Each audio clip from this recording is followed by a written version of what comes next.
அதாவது வந்துட்டு இப்ப நடிகர்கள் புதுசா வந்தாங்கன்னா அதே நடிகர்களை வச்சு தாக்குறது தான் திமுக ஸ்டைல். அது வந்து வழக்கமா செய்யறது தான்.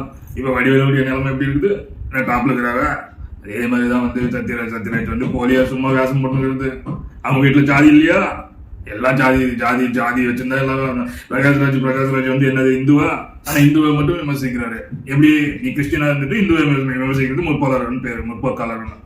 இந்த மாதிரி நிறைய டைரக்டர்ஸ் முற்போக்காளர் இருக்கிறாங்க. அவங்க படம்லாம் எடுத்து பாரு, ரவுடிசம் பண்ணுவானுங்க, அயோக்கியம் தரம் பண்ணுவாங்க, அவனை தான் ஹீரோவா காட்டுவாங்க. அவனுக்கு வந்து யோகியவன்.